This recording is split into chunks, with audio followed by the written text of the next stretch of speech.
Good morning, students. Welcome in social science virtual class. How are you? I hope all of you will be fine. Students, today we will continue chapter 3 of geography, that is minerals and power resources. In previous virtual class we have discussed what are minerals. Minerals are naturally occurring substances. It means they are made by nature. For example, gold, silver, petroleum are made by nature. Student, then we discuss classification of minerals. Student, on the basis of origin composition, minerals are classified into two groups: metallic minerals and non-metallic minerals. Metallic minerals contain metal, or metallic minerals are also classified into two groups: ferrous metallic minerals which contain iron, non-ferrous metallic minerals which do not contain iron but contain some other metal like gold, silver, copper. Or non-metallic minerals are coal, petroleum, limestones are examples of non-metallic minerals. How these minerals are obtained from the rocks? Mining, drilling, quarrying are methods of obtaining minerals from the rocks. Students, today we are going to discuss uses of minerals. Student, minerals are very important part of our life.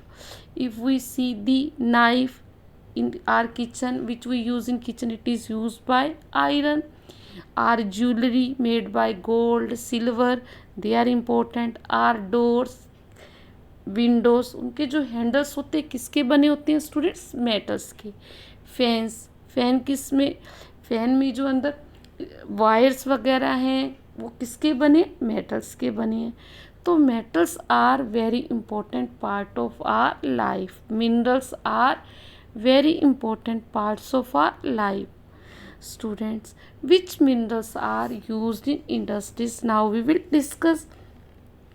Students, minerals which are used for gems are usually hard. These are then set in various styles for jewelry. कि जो minerals हमारे James industries में use होते हैं, they are very hard. क्योंकि James जो हैं, stones हैं, दे आर वेरी हार्ड. उन्हें कटिंग करने के लिए जो स्टोन्स यूज़ होते हैं वो बहुत हार्ड होते हैं. फिर उनकी डिफरेंट शेप्स दी जाती हैं जेम्स की, और उन्हें ज्वेलरी में यूज़ किया जाता है. Copper is another metal which is used from coins to pipes. Silicon is used in computer and industry.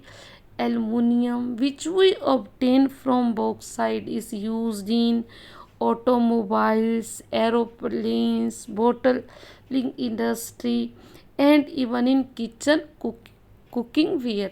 तो हमारी बहुत सारी चीज़ें, अगर एरोप्लेन देखें किसका बना होता है? मोस्टली एलुमिनियम का. अगर हम बसेस में भी देखें, डोर्स, उसकी वॉल्स किसकी बनी है? एलुमिनियम्स की. कोल्ड ड्रिंक के जो ढक्कन है किसके बने हैं? लिड किसके बने हुए हैं? एलुमिनियम के बने हुए हैं. So aluminium metals are very important in our industries. Students, minerals are made by nature. They are non-renewable. Their production is less and their consumption is more. So they are, we know कि minerals are non-renewable resource. They are made by nature. It takes thousands of years for the formation and concentration. Their rate of formation is much smaller than their rate at which human beings consume these minerals. So what we have to do? When their consumption is more, their production rate is less, they are made by nature, so we have to use it wisely. How we can conserve the resources? We can conserve the resources by 3 R's. Reuse it. Reuse का क्या मतलब, जैसे die, जहाँ कपड़ों की die होती है वहाँ पे भी डाई को कई बार यूज़ किया जा सकता है। घर में भी वेजिटेबल वॉश करने के बाद उस पानी को हम प्लांट्स में दे सकते हैं। रिड्यूस, हम मिनरल्स के कंजप्शन को रिड्यूस करें, एक ही जगह बैठकर इलेक्ट्रिसिटी का सेव कर सकते हैं। इसी तरह से रिसाइकलिंग मेटल्स हैं, बहुत सारे प्रोडक्ट्स हैं जिनको रिसाइकलिंग करके यूज़ किया जा सकता है। Why conservation is important? Because their supply is less and their demand is more. They are made by nature, so that's why conservation of minerals is important. Student, यहाँ एक छोटी सी स्टोरी दी गई है। आपको क्या क्या स्टोरी दी गई? Sunny mother begin her day by switching on the geyser. जब सनी की मम्मा सुबह उठती हैं तो गीज़र ऑन करती हैं, उसके बाद सनी की यूनिफॉर्म प्रेस करती हैं, फिर उसके लिए जूस बनाती हैं। तो इन सब में स्टूडेंट्स क्या हुआ? गीज़र चलेगा इलेक्ट्रिसिटी से, प्रेस किससे चलती है? इलेक्ट्रिसिटी से। जूस बनाने में भी हमें किस चीज़ की ज़रूरत है? इलेक्ट्रिसिटी की। फिर सनी ब्रेकफास्ट करके स्कूल जाता है तो उसकी मम्मा देखते हैं कि उसने फ़ैन और लाइट्स को ऑफ नहीं किया। जब वो ऑफ़ करती हैं तो वो सोचती हैं कि सिटी में हम लोग बहुत ज़्यादा इन गैजेट्स पर डिपेंडेंट हैं, बट इनकी सप्लाई कम है, डिमांड इनकी ज़्यादा है। So that's why conservation of resources is important. अब स्टूडेंट, हमने सब जगह देखा, चाहे गीज़र है, प्रेस है, जूस बनाना, लाइट है, फ़ैन है, इसमें सब क्या यूज़ हो रहा है? हमारी पावर यूज़ हो रही है, और पावर का प्रोडक्शन कम है और हमारी कंजप्शन ज़्यादा है, डिमांड ज़्यादा है। So we should use it carefully.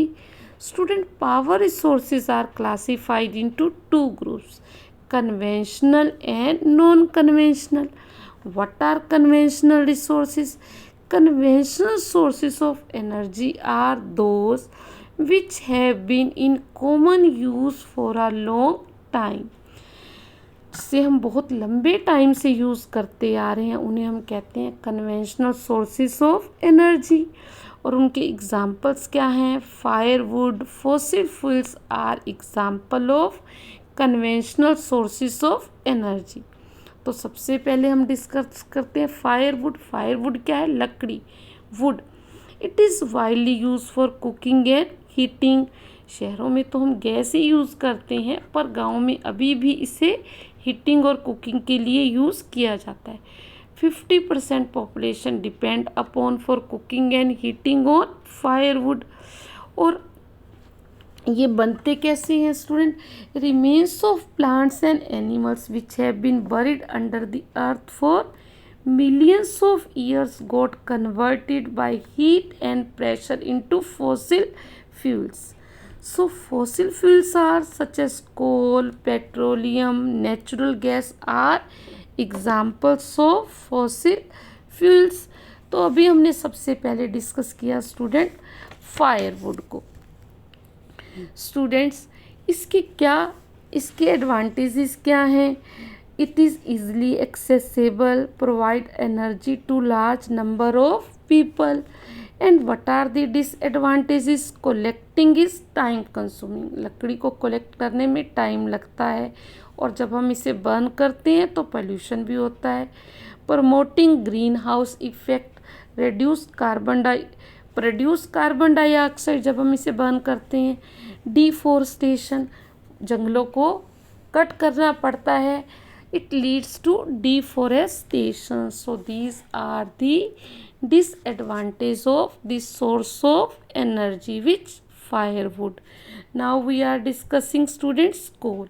Coal is abundantly, बहुत मात्रा में मिलता है। It is used as a domestic fuel in industries such as iron and steel industry, steam engine to generate electricity.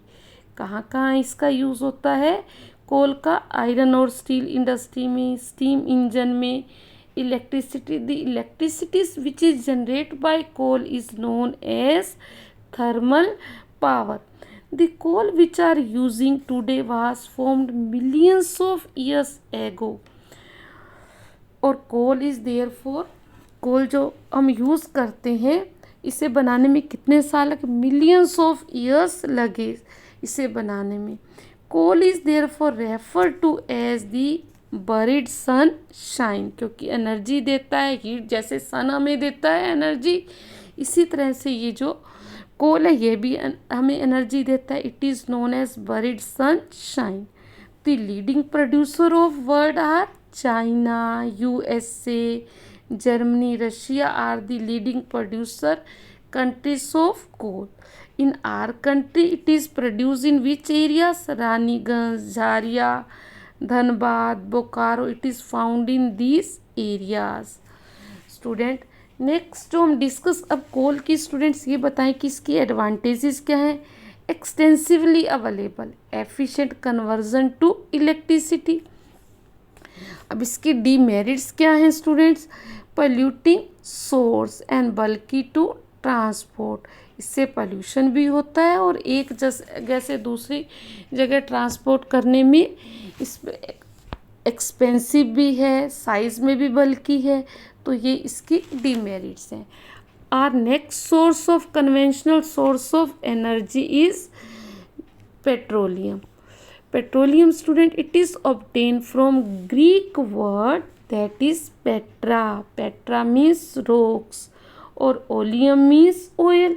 तो petroleum means rock oil.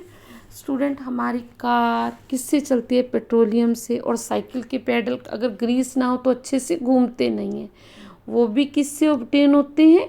इस जो हमारी Greece होती है उससे चलते हैं. Student petroleum is found between the layers of, आप अपनी बुक में अंडरलाइन भी करें जैसे हमने मार्कर से किया हुआ है, आप भी इसी तरह से मार्कर से भी कर सकते हैं और पेंसिल से अपनी बुक में अंडरलाइन करें. It is found between the layers of rocks and is drilled from oil field located in off shores coastal areas. This is then sent to the refineries which processes the crude oil and produce a variety of products like diesel, petrol, kerosene, wax, plastic and lubricants. Petroleum and its derivatives are called black gold as they are very valuable. क्यों इसको petroleum को हम कहते हैं, crude oil को black gold? Because जैसे gold बहुत valuable होता है, ये भी बहुत वैल्यूएबल होते हैं. Where it is found? It is found in the rocks. What are the producing countries of the petroleum? Main producing countries of the petroleum are Iran, Iraq, Saudi Arabia. Other major producer are USA, Russia, Venezuela. In our country, in which area it is found? It is found in Digboi in Assam, Bombay High in Mumbai, and deltas of Krishna and Godavari rivers. Students, so now we discuss our conventional source of energy, that is petroleum. Students, now we are going to discuss natural gas. Natural gas is found with petroleum deposit and is released when crude oil is brought to the surface. जब हम natural gas कहाँ से मिलती है? जब हम petroleum को obtain करते हैं, then when crude oil is brought to the surface then it is obtained. ये भी उसके साथ जहाँ क्रूड ऑयल होता है नेचुरल गैस भी हमें वहीं मिलती है. It can be use as a domestic and industrial fuel. इसे घर में भी हम कुकिंग में भी यूज़ करते हैं और इंडस्ट्री में यूज़ करते हैं. What are the producing countries of main producing countries of natural gas? कौन कौन सी मेजर लीडिंग प्रोड्यूसर्स कंट्री हैं? Russia, Norway, UK, Netherlands are major producers of natural gas.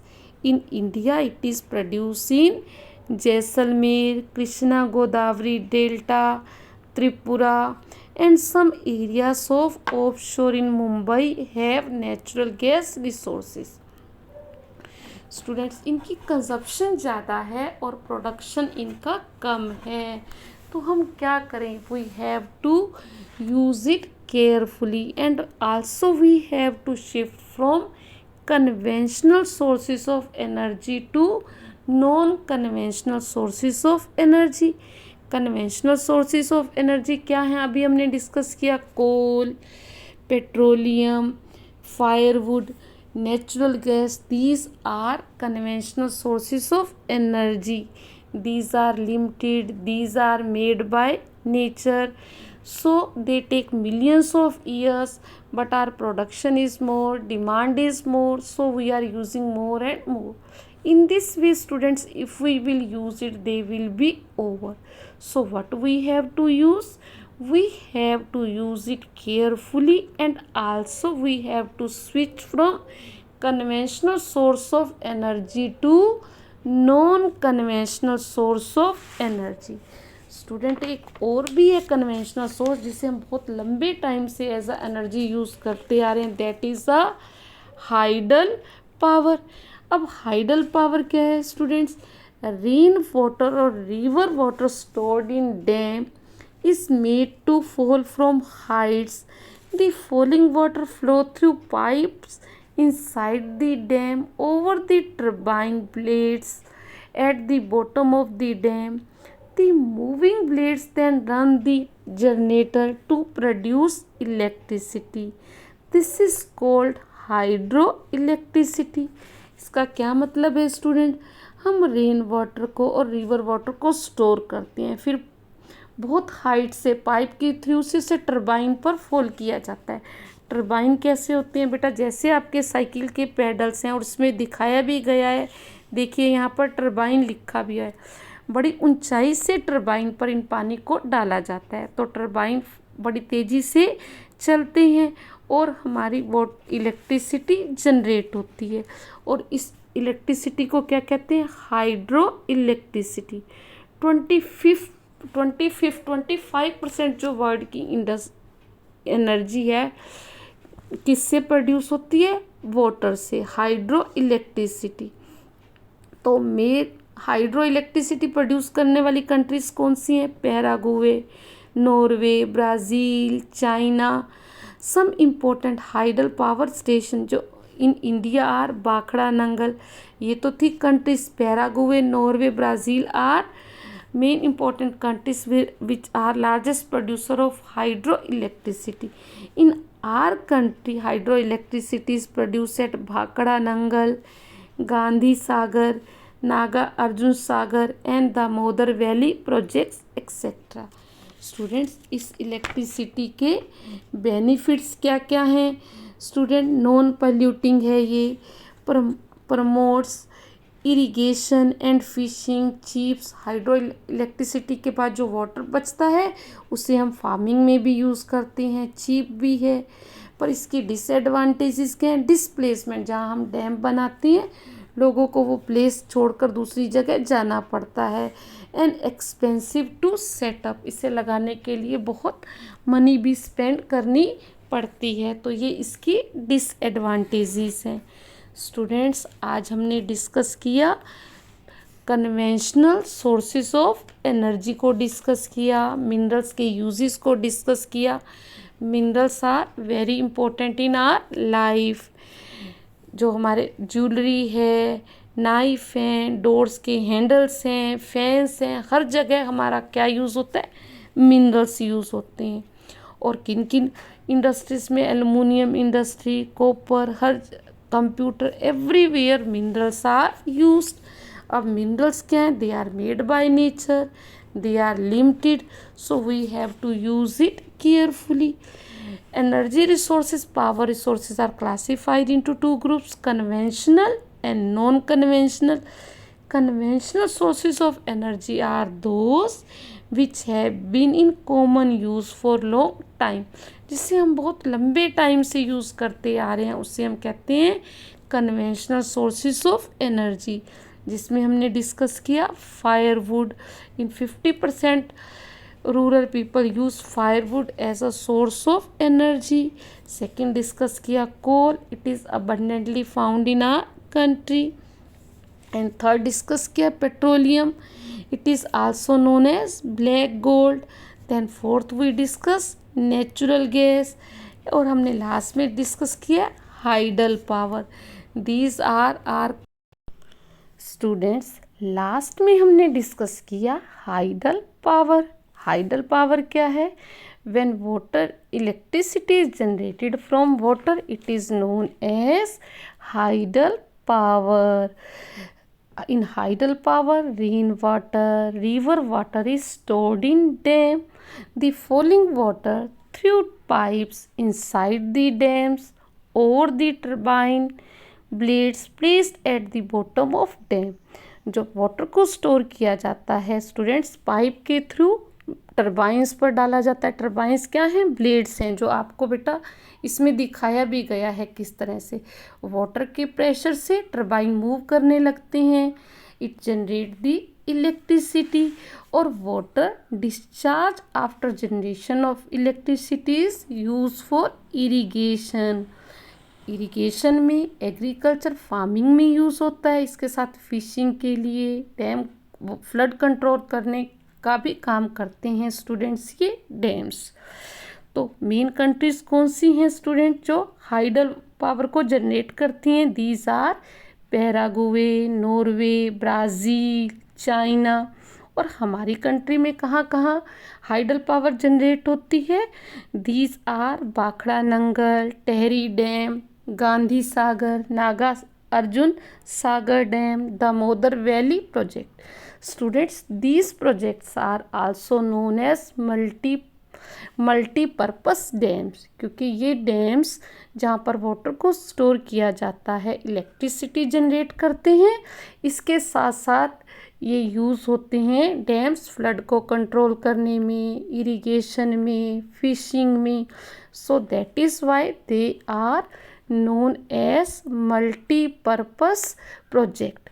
और स्टूडेंट्स, नेहरू जी ने तो इन्हें कहा था टेम्पल्स ऑफ मॉडर्न इंडिया, क्योंकि ये जैसे मंदिर में आप जाते हैं और भगवान हमें ब्लेसिंग्स देते हैं, इसी तरह से ये जो हमारे मल्टीपर्पस प्रोजेक्ट्स हैं, ये हमारी कंट्री में की डेवलपमेंट में इम्पोर्टेंट रोल प्ले करेंगे, और इन्होंने किया भी है। That is why they know as multipurpose project and temples of modern India. In next virtual class, we will discuss with you non-conventional sources of energy. Students, read the lesson, revise chapter 1 and 2 of civics. Students, stay at home, stay healthy, keep learning. Thank you. Have a nice day.